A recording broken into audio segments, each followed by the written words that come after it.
why words now. Words don't come easy to me. How can I find a way to make you see I love you? Words don't come easy.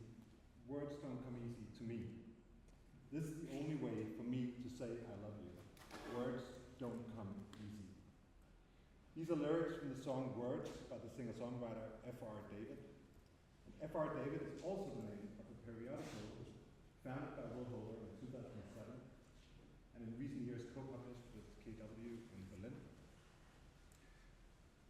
And the last issue of F.R. David will appear at the end of this year. This is only one of many reasons I had to invite typographer Will Holder to the series, and this is why right now, Will Holder. Enjoy.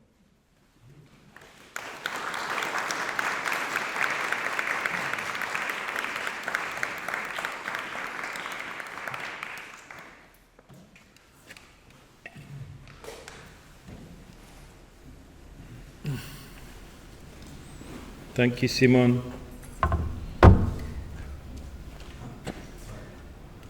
Thank you, Doug Martin, and the rest of the team for helping install this evening with me.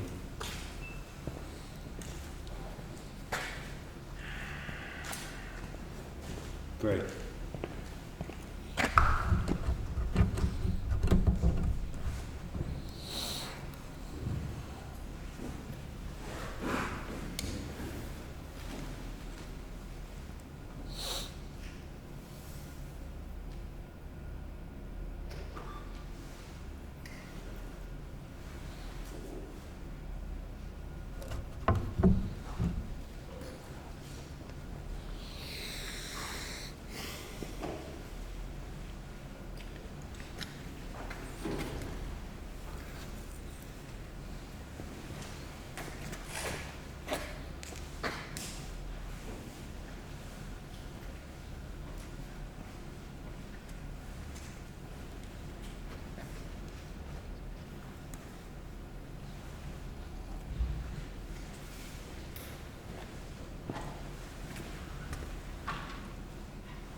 Can you repeat that?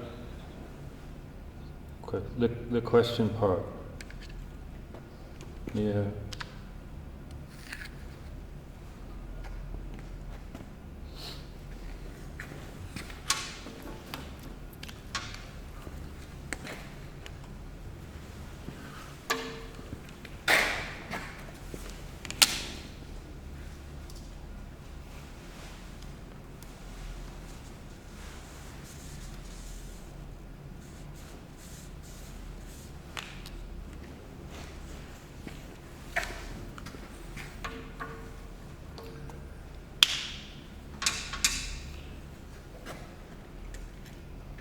Well, it's Something I was working at a long time ago, and I'm not sure that I see myself, I'm not sure I think about myself doing that now. It's something I'm always conscious of. When I was younger, I was always conscious of it on the level of the line, because I could never understand how men knew what line to choose, how to keep using the line throughout the poem.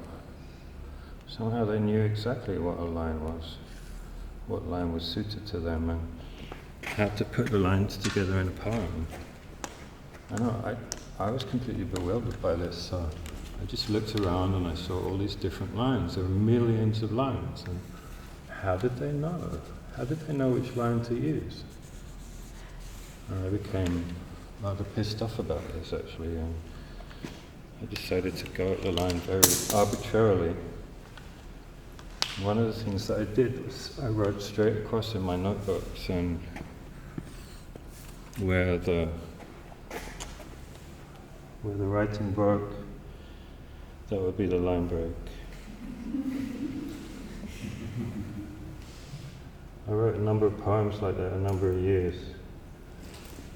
Probably in the early 70s, but actually as late as 1980. That was the height of the notebook period, I believe.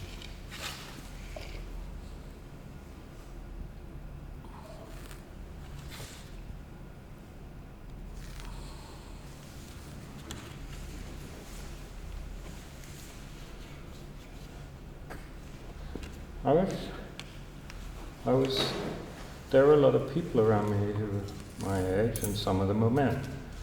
And they knew what line to use. I mean, they knew that they were following, for example, John Ashbery. And his poem, the poems would look like John Ashbery or Olsen, or not Frank O'Hara, because there were too many lines involved. So therefore I went in through O'Hara. Also went in through Philip Whalen and William Carlos Williams to produce a more broken surface. But that was not to make a particularly female thing, but on the other hand, that was the way in. And most of the questions that, most of my problems had to do with subject matter. You can't separate subject and form, subject and line, and so forth. So my first confrontation had to do with when I became pregnant and I had a child, and I wanted to have these facts in my poetry in some way, either as environment or direct subject, and there was nowhere to go for that. There was no tradition for that. It seemed to me I was the first person writing these poems, and that was less a question of voice than just how to be any kind of poet at all, being who I was. I don't think I had it kind of categorized and divided into voice, form, etc. I was just working very hard on subject.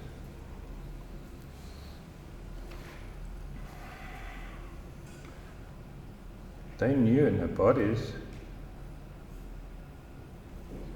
It's not even a question of authority. It was like they already knew. They already knew. It wasn't hard for them. What are they doing, I think?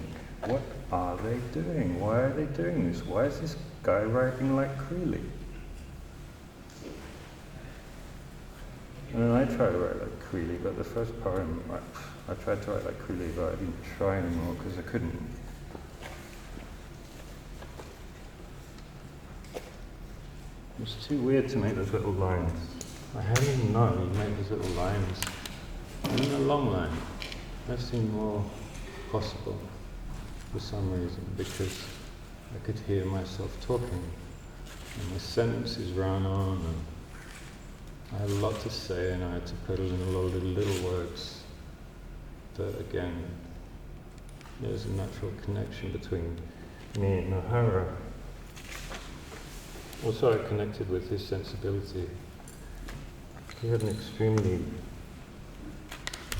Something.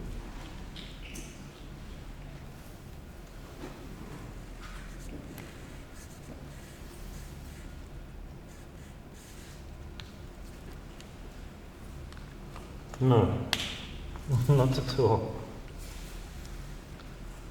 I don't know what the line's about. All my poems look different from each other, and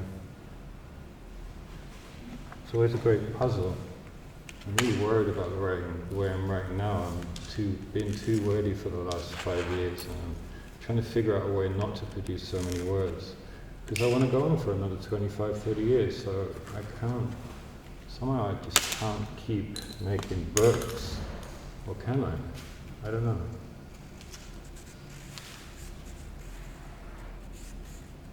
I temporarily use up lines and voices and then I go back to them.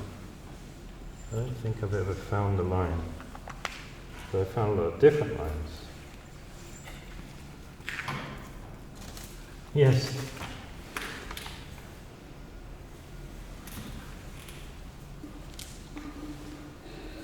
There was a very long, prolonged notebook period that had to do with living in a very small space. I felt like I could sit in a desk very comfortably with all these kids and visitors around me, so I just wrote in my notebooks, and there was a point when I just started writing more on the typewriter again. I'd go back and forth between the typewriter and the notebook, and there was an electronic typewriter period, and belatedly I entered the computer era. And I immediately started writing more and more. So I'm back in the notebook period. It's getting smaller again, and I think that's a good move. I think computers make you write more words. I know they do. You just sit down and you go that fast, and your fingers go that fast. Suddenly you have a 300-page book, and I have 3 of them, and 300-page books, and I have to publish them. And I don't want 4 or 5 or 6 of them.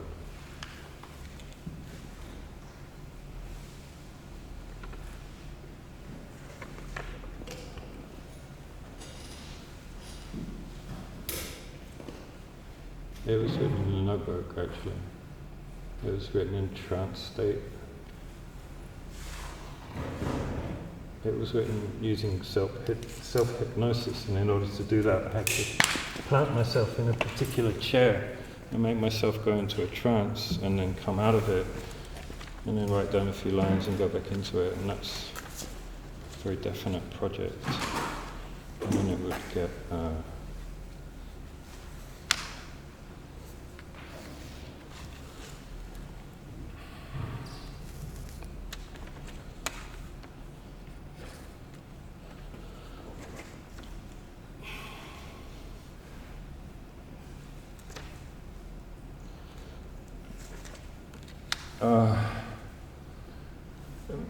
well, trance, my feeling is that most poetry is written in a trance state, but we don't, most of the time we don't have to think about that. But if you do stop and think about what it feels like to write a poem, you go into another state, and it has a particular feel to it, and you're not yourself anymore. You are the poet. It's different from being you, the person, in between the poems. But when I was writing Mysteries of Small Houses, I wanted to remember particular times in my life, and in order to do that, I went to a very deep place in myself and gradually realized that I was doing something close to self-hypnosis. And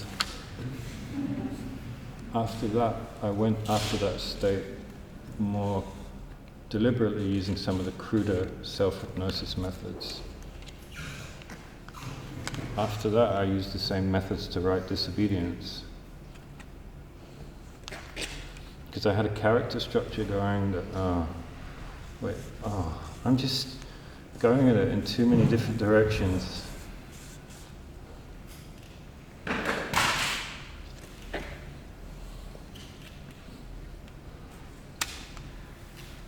When I was doing Reason Over Women, I just sat at the computer and I'd go into that state and part of the reason I knew that I was in that state was my legs would tingle. My legs would start tingling when I was writing Reason and Other Women, and I knew I was there. I knew that I was going to be just typing and tingling and writing down millions of words. And then after that, I started to see that and tried to see that as something larger than just, say, self-hypnosis or a person writing. And the third book in the trilogy, Benediction, is more about how all of our consciousnesses are interconnected, and that the object of the trance is more to being in touch with all out there, and this mind going out there and coming back.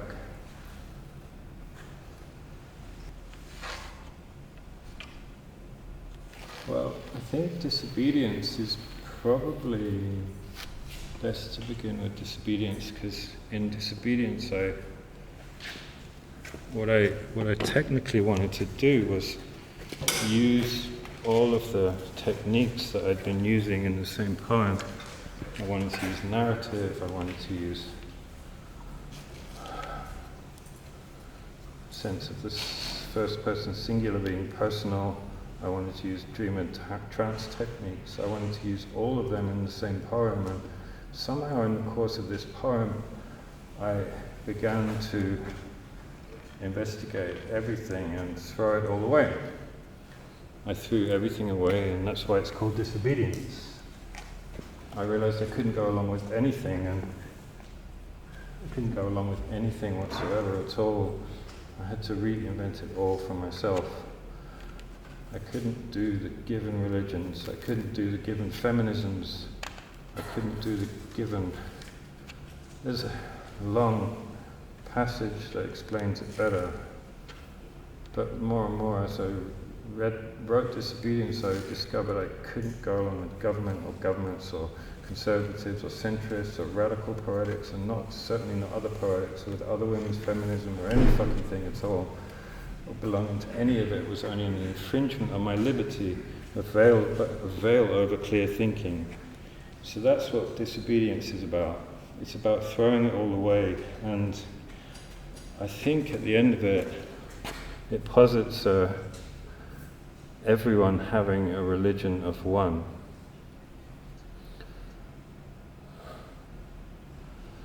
Rather than meeting together to find out what it is to relate to whatever it is that's spiritual, everyone should do that individually according to one's own rules, and that way we'd not try to take over other countries and have wars with every other country or religion, or be dominated by men, since most religions are male dominated.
Well,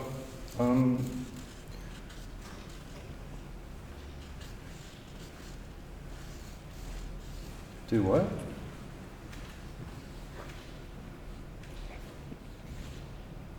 Oh, you're trying...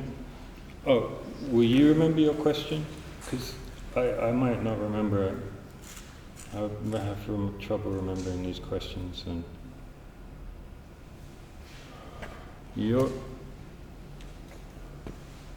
we started at the beginning and then we jumped over here, and now it's bringing us back, and what he's doing is more logical, but in a certain way, on the other hand, you you want to get me on something about feminism that I'm not going to be able to answer.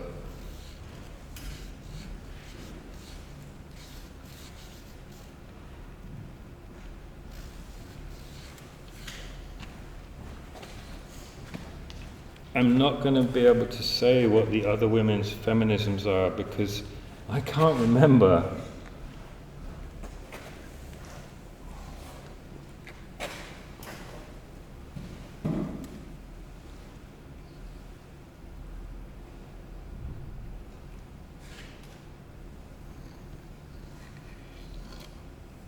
Yes, yes.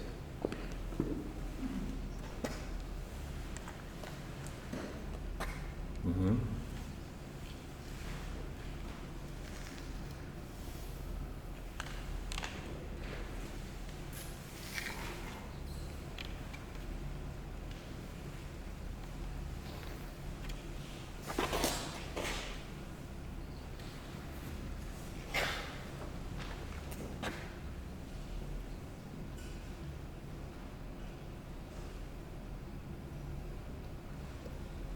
Well, mostly by doing the work, you know?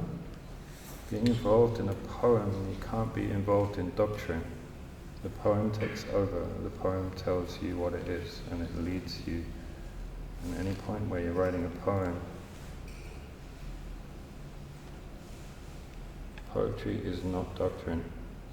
What usually happens to me is that about every 5-10 years, I have a feminist crisis. I get hit by something in my life, and I realize I have to do it again. I'll be going along thinking I don't have to think about feminism for a while, and everything's fine, I have to do that. And then something very large happens to me, and I have to do it again. Well, the first time it happened was when I had my children, when I had postpartum depression. I had to deal with it very, very intensely then. I didn't think about it being feminism as much as being a problem in poetry. Problem as to how to get some poetry written, being who I was in my life. Later in the late 70s, I just started getting mad.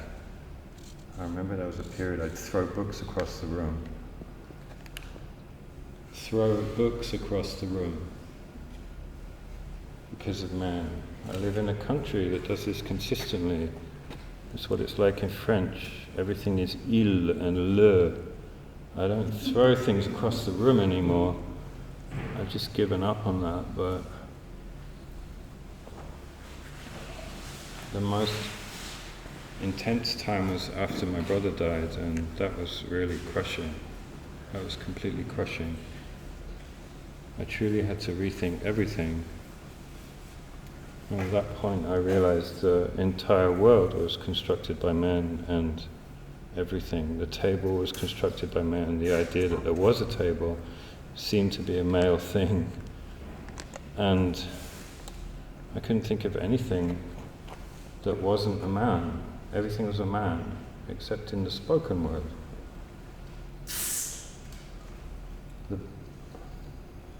Yes.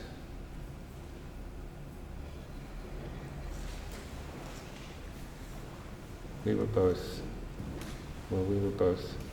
I still think about him and cry for him. Right now. So, have I answered the question yet?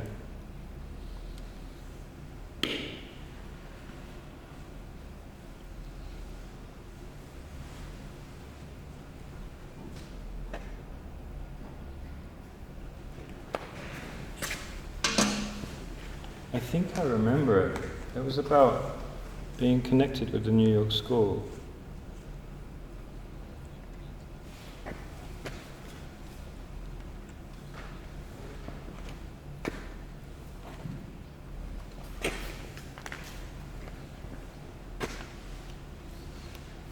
Yeah.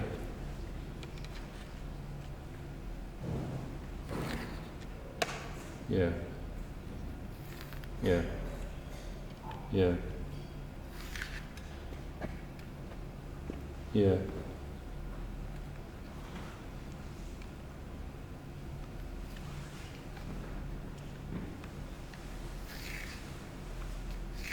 Mm-hmm. Well, they're all about getting power. There's so little power for poetry anyway. They're about power and community, aren't they? The two together.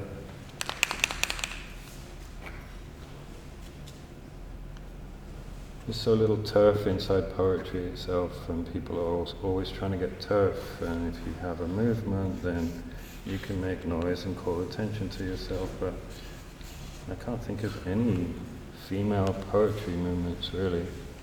One of the things Rachel and I have been talking about this week is the movement among women that extends across all of the movements, and that's what we most belong to.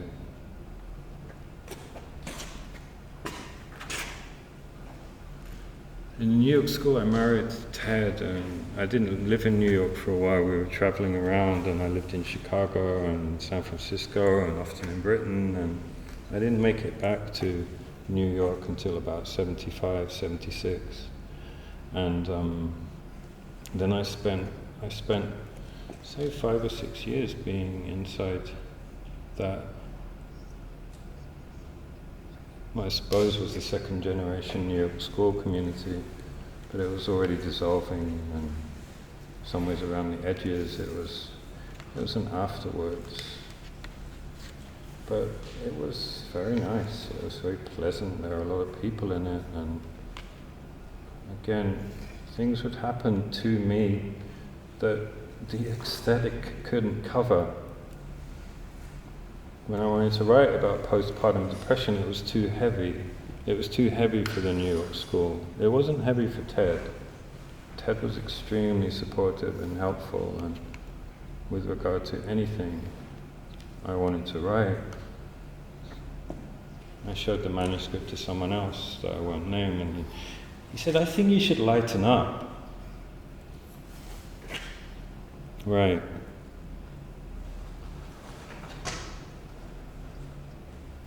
And then when Ted died, I had to confront major sorrow. And major sorrow was not really a New York school topic. It was more like a mainstream topic, but handled phonally, P-H-O-N-I-L-Y. What do you do with this poem? You have to create another poetry. According to what happens to you, you create a poetics, a poetry. You go on writing. But when I wrote Alert, I realized I felt very apologetic about it. Every time I read from it, I would hold it up and I'd show everyone what it looked like, and I'd explain what I was doing it, and I'd shrug, and then I'd read, and I felt as though I had to keep telling people why I had made this break. And a lot of people just didn't like it. They didn't like it at all. If they hadn't seen it, they'd like it, okay. If I read it aloud, it was okay, but when they saw it, they went crazy. There's still some people in the New York scene that can't stand the quotation marks.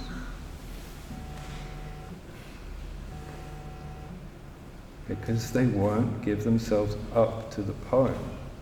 I mean, you have to, every once in a while, you just have to give in a little. Something shows up and it's unfamiliar, and you have to give yourself to it. People are very impatient reading poetry. And poetry has to be read slowly and has to be put in the mouth, and you have to give your body to the poem. You know? The same way as you write out of your body, you read out of your body. You use your eyes and you use your mouth and you use your damn brain, and that's all. It's physiological. Insofar as physiology is also spirit.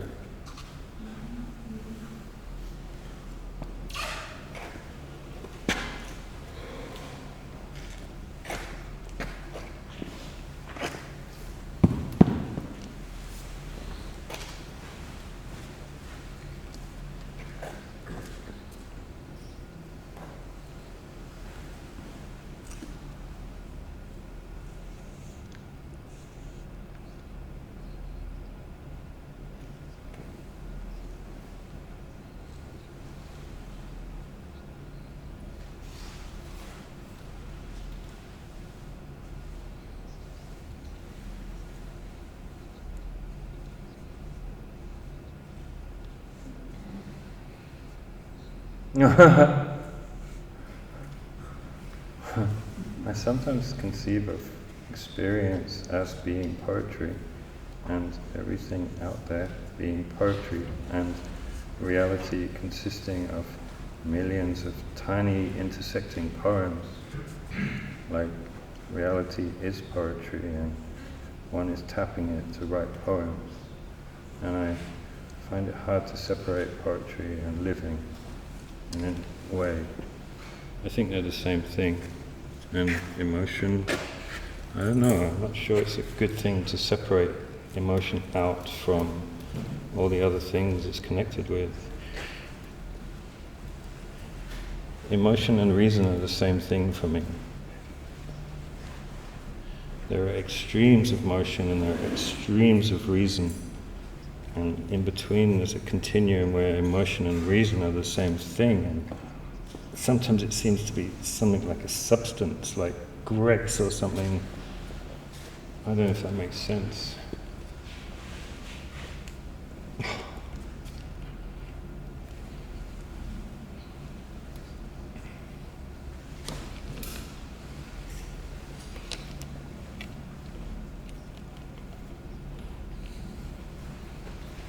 Yeah.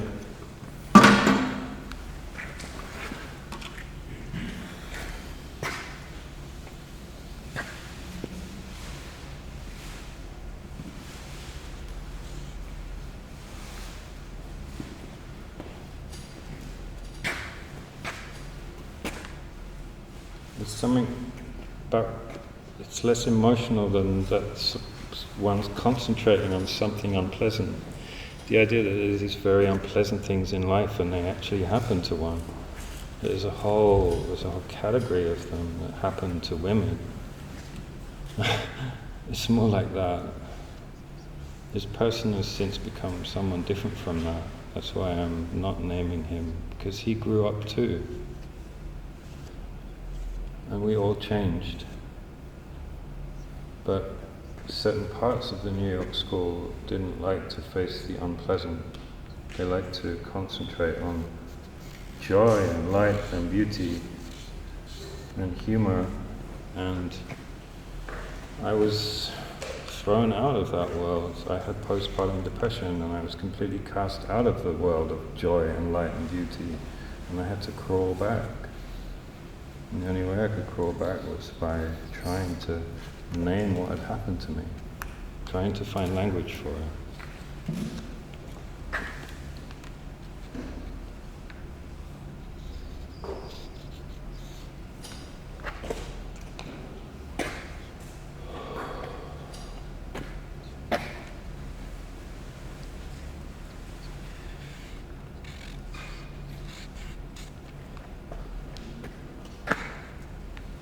Yeah, well, there's a certain amount of discrepancy there, but I'm against organized religion. I think it's probably a way to have, there's probably a way to have anarchic spirituality, a loose confederation of spirits working on an individual basis, on belief, but sort of projecting love towards each other. Possibly. I'm not familiar with Cage's anarchic harmony. Or consonantial dissonance, or something like that. I think I just made a word up. Someone else do that. I give you that word to pronounce.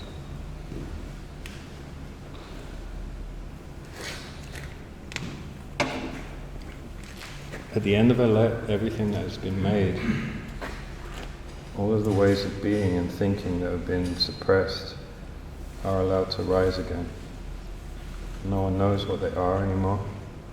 And so they come out looking very strange. And that's my conception of what happens. Very strange beings emerge and explain themselves.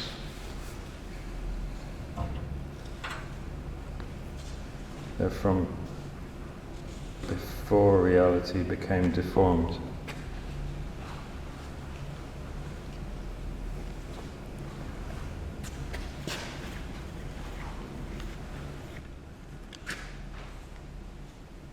Thank you.